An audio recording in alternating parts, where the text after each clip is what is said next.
ZhanQianLi here, and today we're going to be taking a look at two more figures from SirToys.com. I'm going to display the names of them on screen and not try to pronounce them because the last video review I did of a figure from SirToys that had a Chinese name, I utterly butchered the pronunciation, so I'm not even going to try this time. You can look it up yourselves. Anywho, we're going to take a look at each one of these figures.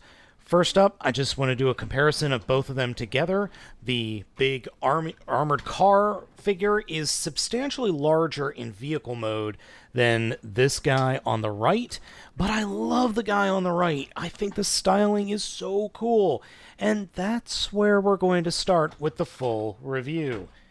Now, one thing you need to be aware of is that this guy's entire top of his vehicle mode is pretty much just an empty shell, and it is pegged in two places, one place towards the back middle and one place towards the upper middle. Unfortunately, during shipping, it broke, so you can actually see the little white peg in there had snapped off.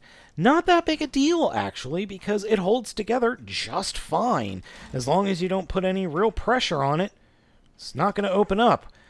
So just stop futzing with it, Balt, and you'll be fine. Anyway, the vehicle mode is really neat. I like it. It rolls no problem, and it looks cool. Plus, it's got giant thrusters sticking out of the back. What's not cool about that? All right, transformation. First, remove this big gun, this big flying Gatling gun. Weird.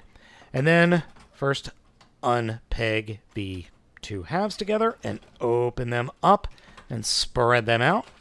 Then turn the figure upside down and reach up underneath. Grab the front two wheels and pull them down to form legs. Do that on both sides, and then flip up the feet. Oh, and the feet are die cast, by the way. Well, the toes are anyway. Once the figure is standing up, we can then kind of wiggle the arms out from behind or underneath the front shield, like that. Then come to the top of the figure and open up the chest, or what will be the chest. Rotate the section in the back all the way down. Flip up the head. Close the chest. And then we can position what I like to call the rear wings by sliding them up towards the back of the head. And that is the robot mode. The overall look of the robot mode is actually pretty good, and this figure is solid and heavy. I love the overall coloring, the red, the yellow, the purple. Everything works incredibly well. Now, I feel like I've seen this transformation before in RID, specifically Transformers RID, the 2015 version, but I can't fit it. I can't figure out which bot it is. Oh well. The giant gun fits in either one of the hands with no problem, and man, just the look of this dude is cool. The only real issues in this mode are the shoulders do have a tendency to move about, they don't really lock into place, and the back does have a tendency to move about, doesn't really lock into place either. Not a huge deal. Posability-wise, head swivels back and forth, shoulders can move in and out, and then there are ball joints on the shoulders for total 360-degree movement. Upper arm swivel, 90-degree, well, not really. I was going to say 90-degree bend at the elbow, but not really. Fists do move around on a swivel. There is no torso articulation, but the figure can kick forward a little bit and can kick back a little bit, but the shell does get in the way, and it does split into over 180 degrees.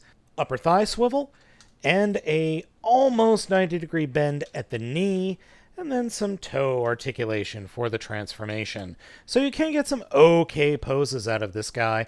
One major issue, though.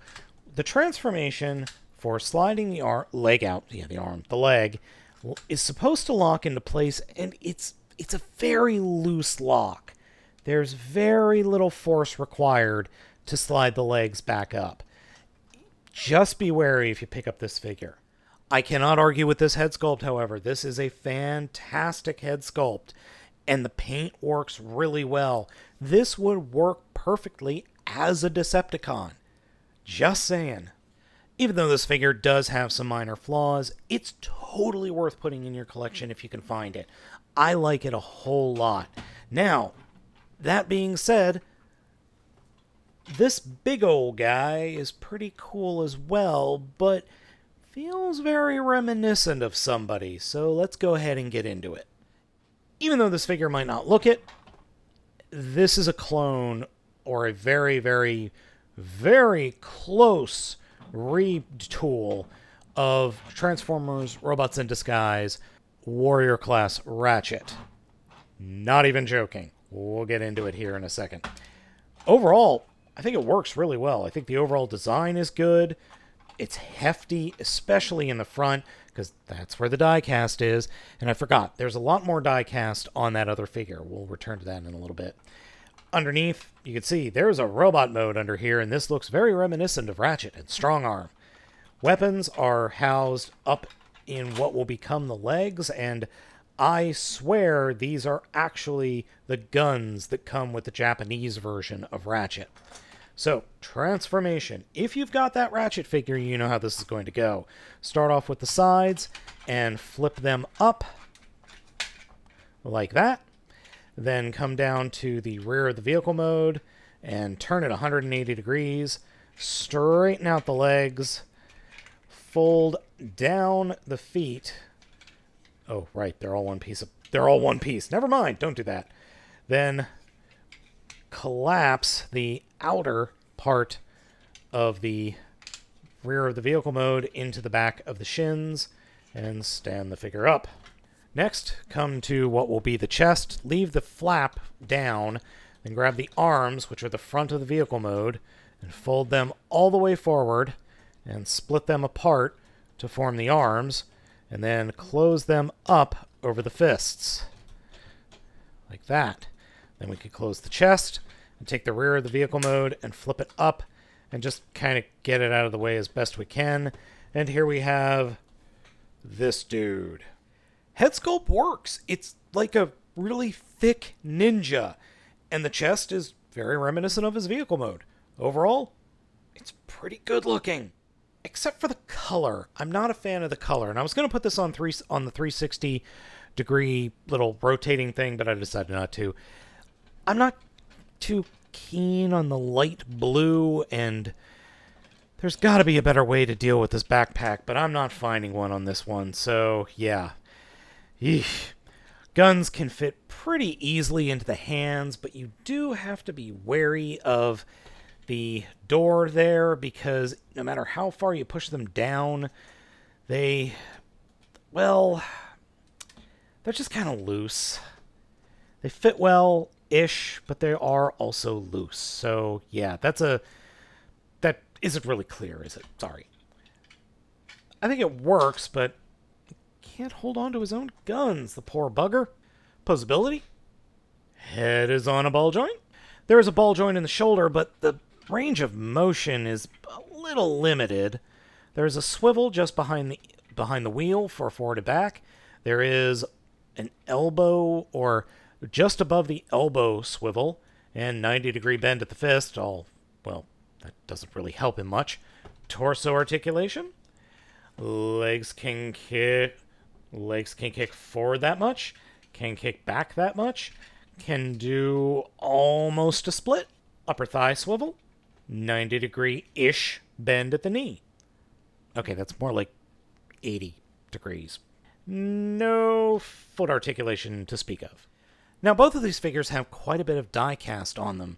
First, this dude has got a slightly die-casted chest. Shoulders are die-cast. Lower arms feel like they have die-cast parts, but that just might be the paint. Legs have die-casted plastic, and then the toes are die-cast. And what I mean by die-casted plastic is it's plastic painted with the same paint that goes on die-cast. And then I don't want to call him a knockoff, but the alternate Ratchet, or Evil Ratchet, has a little bit less in terms of die-cast. The fists and the front of the vehicle mode are all die-cast. In other words, the entirety of the lower arm is die-cast. And then that's kind of it, actually. So, yeah. Oh, right. The shoulders, the big blue shoulder parts are also die-cast. And so is the back or the front of the vehicle mode. This blue part is all die-cast as well with painted plastic for the window. Yeah, so there is die-cast on both of these figures. I like them both, but I like the one here on the right a lot better. It kind of makes me think of like a Galvatron-esque figure as opposed to knockoff Ratchet over here. Should you pick these figures up? I would pick up the Galvatron-esque figure before you pick up the well, what do you call it? The armored car figure. Yeah, I would definitely pick up the not Galvatron. I think he's a better figure. So let me know what you think of these figures down in the comments. Please be sure to hit the like and subscribe buttons. Also, hit that bell so you know that there's new videos coming out. Thank you for watching. As always, I'm Baltmatrix, and I will catch you next time.